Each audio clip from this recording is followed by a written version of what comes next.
So now this is a very important unit or section that you need to understand. Factors that influence science thinking and science learning. Remember the process skills. This is very important in terms of observing, comparing, classifying, measuring, communicating. They need to gather and organize information, infer and predict, hypothesis, separating variables. So this is very important that you read through, you understand, because there's a lot of application that you need to do in terms of, lesson planning, whatever it may be. This is very important. Big concepts. Remember when we talk about the conservation, cause and effect, your change, adaptation, relationship and independence, diversity and individuality, and also place. All of this affect a lot of things. So let's look at the habits of mind. Remember, students need to be persistent. They need to manage their impulsivity. They need to learn with empathy. They need to think flexibly, and they need to think about thinking. In this way, they need to strive for accuracy, question all the problems, apply their past knowledge to new situations, think about communicating with clarity and precision. And they gather data through their senses, in terms of they sense, they touch, they hear. And in a way, they create an image, of what they understand. And in this way, they respond with wonderment, and, they're very excited to learn in that way. Sometimes you need to also add some humor into their studies. Maybe it be a funny story that they start off with, thinking independently, remaining open to continuous learning. They need to. It's very important that the habits of mind are constantly, worked on. When we talk about physical movement and gross motor, all that sensory motor activities, hand coordination skills, eye-hand coordination skills, this is part of the habits of body, where they learn to play, they learn through the environment. It's very important that you take students out of the boring classroom environment and, allow them to enjoy the learning experience. Okay, so this is very important. So please go through this, understand it, go through the explanations and work through examples, make your own examples and add it to your lesson plans, in terms of influencing science thinking and learning. Now, these are the type of questions when you're going through this, you need to, when it comes to the big concepts or big ideas, you need to understand what concepts are referred to. What does concepts allow learners to do? And what opportunity does teaching for conceptual change do to learners? Like, what does it eventually do to learners? What are the big concepts that are listed in the CAPS document? Remember, we spoke about it in the previous slide. And what is your understanding of all these concepts? Like I said, it's very important that you gain an understanding. When it comes to process skills, you must be able to name the process skills. Why does the process of inquiry, what does it involve? Why is it important to use these process skills? And what does these process skills allow? Understand that. Understand what is your understanding of each one of them, and how can you apply it to your lesson? How can you apply it to your teaching? When it comes to habits of mind and body, remember, you need to refer to the model that I referred to, in terms of what they need to, what characteristics, the 16 habits of mind characteristics that we speak of. And that can be seen in the previous slide, just above habits of body. So with regards to habits of body, what are young learners, gaining from this? What is challenging for teachers in the foundation phase, especially, we know some of students are at different levels. Some have been, given the opportunity to, to start school early and may have picked up more than the next. So there's a lot that you need to understand about your students. You need to understand what your gross motor and sensory motor activities are and explain the relationship between this as well. And what idea is connected to this understanding, in terms of movement, how are they sensing, some sort of understanding? How can the environment help with conceptual learning? and what role of the sensory information, the information processing model that we spoke. So make the process fun, for learners to learn science apart from classroom activities. Find a way for students to enjoy the learning experience with you as a teacher. Okay, so now we're looking at scientific knowledge. Okay, so now we're going to look at scientific knowledge. Remember the CAPS Life Skills for Foundation Phase document, South Africa, that was passed in 2011, describes the content areas. This is very important for you guys to understand because there's a lot of interpretation questions where you are given certain topics and saying, which content area is it described as? So life and learning, what is life and learning? It's living organisms, because it's basically animals, it's plants, it's the environment. And then when you talk about planet Earth and beyond, what are we talking about here? We're talking about soil, water, air, stars, the planets, all of that content area. And when you talk of energy and change, we're talking of forces, movement, energy, and matter and materials will be obviously the nature of materials. So you need to understand this. So what are the scientific knowledge and concepts classified, in terms, you need to understand these four. And what are the four, the content strands, describe each of them. If you don't understand what topic goes under each, you might lose a lot of marks. What does each content area focus on? And what do you as a foundation phase teacher need to know about your learners? In terms of conceptual understanding, in terms of intuitive understanding, and you need to consider all of this. What is the big concepts known as in the CAPS curriculum? We've just spoken about it, the big concepts where we talked about place, change, all of that. Okay, so this is something that is quite quick to go through, but if you don't understand it, you might find a lot of questions difficult and you may not be able to apply knowledge in certain questions. Okay, so now we're going to Learning Unit 3. So remember, Learning Unit 3 is planning for science and teaching and assessment. On completion of this unit, you should be able to analyze and compare the different teaching approaches, such as inquiry, integration of mathematics, language, and creativity, and basically creating a cultural historical perspective. Remember, there's different ways to teach science. You don't need to, I think, previously, or it's just about giving information, swatting off. That cannot work, especially with foundation phase students. It's they're still finding their way in terms of learning. So identify suitable context for the application of these approaches, and it's always best to work in the context that you currently that they're familiar with. If they're familiar with the context, they will definitely understand things better. So suggest ways in which these approaches can be used successfully in the foundation phase classroom. And then you use examples to cite the use of approaches appropriate to the learning context. Students, they need to compile reports in which they demonstrate the ability. You're able to design your own practice known as teaching theories, and students need to be able to demonstrate their understanding at the end of your lesson. Develop team plans according to your interpretation of learning theories. Sometimes you need to understand your students, understand what context they would understand these learning theories from, and demonstrate an understanding of integration, in terms of science and technology. Team planning is very important. I noticed many students lost out marks because they were unable to derive a theme from the book that they read, that they chose, which is really concerning. So apply your understanding of the assessment of science learning in the foundation phase. So you need to gain all of this outcomes once you're done with Learning Unit 3. So the first focus, the focus of assessment in teaching of science is basically process skills, conceptual understanding of the nature of science, and that I'm sure you picked up on by now. So the assessment practices will be all of this, the process skills, like I said, scientific concepts, and the nature of science. This diagram just gives you, a rough outline what is expected in terms of assessment. Okay, so now you're developing learning using the curriculum as the starting point. It's very important that that you use the curriculum as a starting point. Most textbooks are worked according to that, but you still need to work with your CAPS documents in order to ensure that you are not leaving out any important information that students need to know.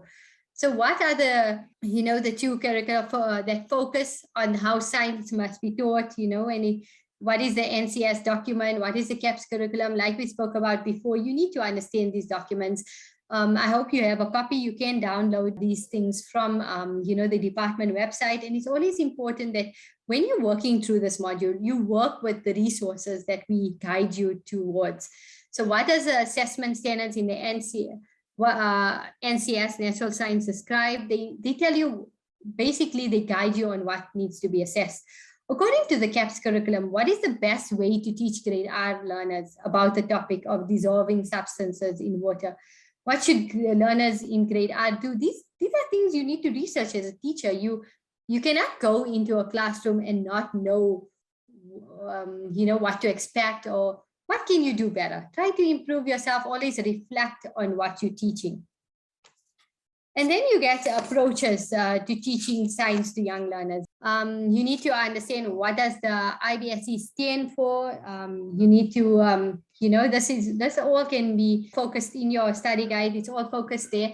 What is the inquiry-based science education regarded as? What type of influence does this have on learners' motivation to learn science? Remember, the IBSE is basically an inquiry-based science education. So what does this allow learners to develop? How does it allow learners to answer their own questions? And what role do teachers fulfill to open this, teaching through inquiry?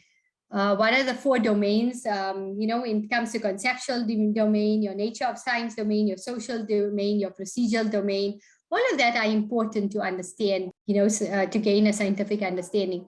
And you need to briefly be able to explain this domains, in terms of, like, conceptual would be learners need to know the conceptual knowledge, to perform the inquiry processes. And then nature of science, learners need to think about the scientific knowledge and how it is developed by scientists. And then when you talk about social development, you're talking about learners being given an opportunity to talk in groups, to investigate certain things and develop their own understanding. And when you talk about procedural, is going through that process skills, in order to gain that scientific knowledge. So I've added the 4 domains there as well. And then, very important now, is the 7-phase inquiry-based learning cycle. And it comes across as the 7 phases are introduction, exploration, designing and investigation, conducting an investigation, your conclusion, your presentation, and obviously the deepening, broadening part of that. So remember, when it comes to your introduction, the goal of this phase is to confront learners, with the problem connected to a real world situation. It's always good to bring in some situation that can increase their understanding of the nature of science. When you're exploring, then the goal is to connect the real world situation, with prior knowledge of the topic, and then teachers can show videos. It's always good, especially with foundation phase learners, to bring in videos about a real world situation. And then you can actually ask learners about the situation, ask questions, get them to understand the situation, question certain things that they saw in the video. And the teacher can then slowly develop a concept map, to give learners an opportunity to show their initial understanding, and then obviously give ideas about the real world. And that's how they build their knowledge. When you're talking about designing an investigation, remember this phase is on formulating research questions. So composing a research plan, and the teacher should explain the criteria of the investigation, and they should actually work in groups. It's actually good to work in groups, so they can have, different groups have different investigations, and then they can come back to each other later. So while conducting the investigation, remember, the teacher helps learners make correct measurements. So you take notes. The teacher should engage learners by explaining. You can't just leave the learners to investigate without being there to explain, to ask them reflective questions and get them into, the investigation.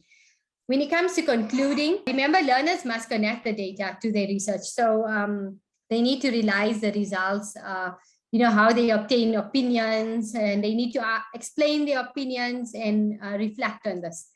So when we talk about presentation and communication, remember, after learners, carry out the investigation, they need to draw conclusions. They need to be able to communicate their results in a clear, comprehensible way. So this can be done by posters. You can tell them to do a poster. You can tell them to do a video, a presentation, a creative drama. I think students love that, in terms of creating a drama, and then the rest of the class enjoy it and they learn better. So learners can carry out like self and peer assessments. That's also good. Teachers can assess the presentation, and learners can make their own notes, and remove the previous phases and now understand on their own.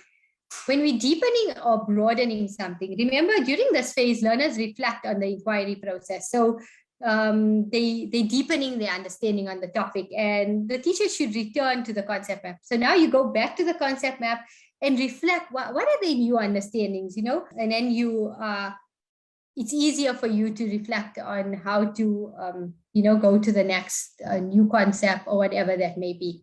Okay, so these are also questions that I've created just so you can question yourself while going through the context. So you need to name the 7 phases. You need to describe what each phase expects. When studying, it's very important that you be able to explain and understand what each phase really wants. And that's how you're able to apply your knowledge. I noticed that some of you have just not even considered the 7-phase cycle in your lesson plan because it didn't give you distinct areas to plug in, which was actually essentially the reason why you lost marks.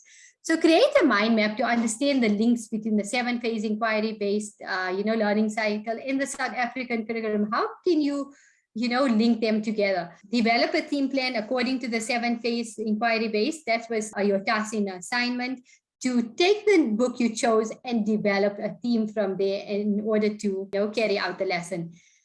What are the 7 stages? You need to think about what do you understand by the communities of practice? What is the main object of science activities? What does motive orientation mean? And how should you as a teacher develop understanding of every learner's social situation development and how to interact it? You can bring different social contact. Everyone needs to learn about each other. It's not about, okay, I'm in this environment, I should only know about this. It's about learning from each other. This is how you explain the cultural historical perspective of learning, in a science class. And evaluate cultural historical approach in terms of teaching approach, developing learners' conceptual understanding. And then when we talk about other things, you need to understand learners' ability to communicate their understanding. You can teach science, but if learners are not able to express themselves, not be able to communicate, how are they going to be successful in a test for that matter? Why is drawing concept math, so important about learning, understanding where they are in terms of scientific concept understanding, and using the same theme plan. So whenever you've given an assignment and it works from your theme, you need to understand that using the same theme plan to draw the initial concept map on the scientific concept toward, and therefore after you need to update the concept map, as more information is learned and after investigation is carried out, now the students know more, and that's when you can go to the next step. And then also you need to see how you can integrate technology education into your theme plan. This will be discussed more in the next 3 units. And you need to consider ways of integrating mathematics into your inquiry-based theme plan. Remember, mathematics and English and language, even creativity, is important to be seen, to be carried out in all subject areas. Okay, so I've just given you a diagram there that shows you the link between the 7-phase inquiry-based learning cycle in the South African curriculum. So remember, from introduction, it goes to your exploration. This is where learners lay out the material selected by the groups. And then you're designing an investigation. This is when learners tell who will do what in the investigation. Everyone has different roles to play to create this understanding. And then you need to ensure that the learners, in terms of conducting the investigation, they need to participate in the activity. It's not about one learner sitting back and watching. Everyone needs to have an active chance, to learn the content. When it comes to conclusion, learners reflect on whether it was possible to carry out the plan, what did they learn from it? And then when it comes to presenting, learners use different ways to communicate information. This is where language comes in. Like, will they do a role play? Will they do a drama? Will they do a poster in terms of creativity? Will they portray something in a graph method that would bring in the mathematics part? And when you're deepening, remember, learners reflect on other topics that can be investigated. So this is when they know, okay, we know this, now we would like to know more about that. That's where you start, bringing in more concepts and more things that they could understand better for future content. So the 5 threads that run along, through the 7 stages are basically the big ideas. Remember when I said it was important in the previous unit, this is where everything comes in: the conceptual change, the social domain, the process skills. So if you did not go through your learning unit 1 and 2 efficiently, you'd find the integration at this part difficult.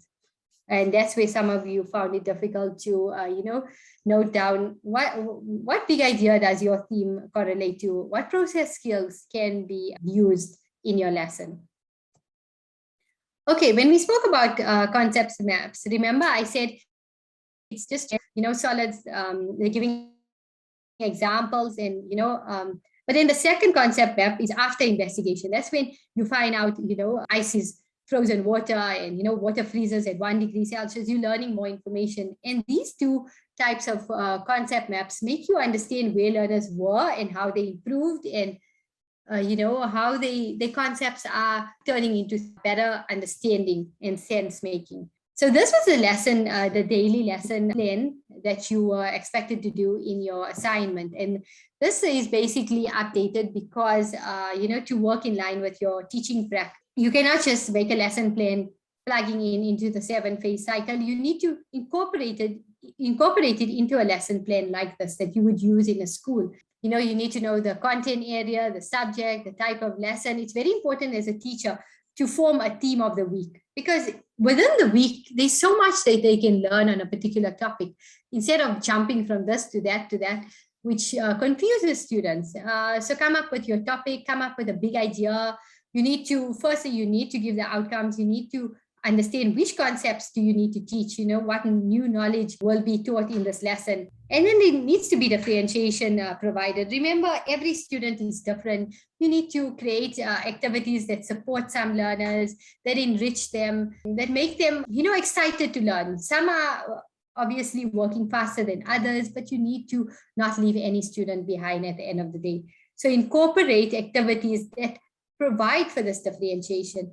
Lesson presentation is very important in terms of your introduction, your body of your lesson, your consolidation. How would you conclude? You need to conclude in a way where learners keep that lesson in their mind for years to come. Assessment is very important. Your assessment strategies, whether it be formal or informal, formative or summative, you need to ensure that students are assessed in this way. They, what they understand and what they still need to understand, or what did your lesson not cover or was not successful. This is how you can reflect on your lesson. Like, how can I improve my lesson? And resources are very important. I have students asking questions like, do I need to add the resource? Yes, you do need to add the resources. You cannot solely rely on a textbook. Textbooks are, they give certain information, but in order to give a good, powerful lesson, a lesson that will stay with students, that will be effective, you need to use videos, you need to use internet sources, you need to use worksheets, creative in terms of mathematics, language, comprehension, books. Use resources to make your lesson more effective. Okay, so when we talk about assessment for science learning, I think many students found this section quite difficult, in terms of creating this framework that we asked for in the exam. In the assignment, sorry about that. So how does the curriculum guide teachers to consider this? Like I said, get these documents, go through it. It makes it easier for you to apply your knowledge, in this module. In foundation phase, how do teachers assess science? What does it mean to assess for learning? You need to understand all of this. How is the tool assessment for learning used by teachers? How can informal assessment learning activities take place? Remember, in a classroom, there is time to give to teach a certain, or whether it's a video, whatever it is, there's always some informal assessment activity that can take place thereafter in terms of questioning, whether it be oral or in writing. How can you informally assess learners' ability to apply these process skills? And how can you informally assess learners' understanding of the scientific concepts. Remember, communicating science. How can you informally assess learners' understanding of the nature of science, which we spoke about in Unit 1? So you need to use your lesson plan theme to develop a framework of assessment for science learning. So that's what you needed to do. You needed to go back to your lesson. You needed to look at, what was taught and how can you now assess them. So if you look at the, this diagram, it says that can learners communicate their understanding of various means? But now you need to incorporate it with your theme. Many students took this diagram, plugged it into the assignment and expected marks, which shows no interpretation, no understanding, because it was not linked to your lesson plan, which you planned, in the previous question. So please, it's very important that you ensure that this knowledge is obviously taken further up into interpretation, into understanding, into application, and showing that it's interrelated to your theme. And that's where you can have a good framework for assessment for science learning in the foundation phase. Okay, so we've managed to go through the 3 units, and in this way, I've given you a comprehensive explanation of how you can go about, working through this 3 units. There was certain aspects that I couldn't go into detail about, and things that could have been left out because, in terms of the presentation time. But please work through these 3 units as best as you can. Don't leave out any information. Every part of these units are important, to apply your knowledge, in the exam. So I hope this was helpful, and thank you for all your hard work thus far, and I wish you all the best for the exam.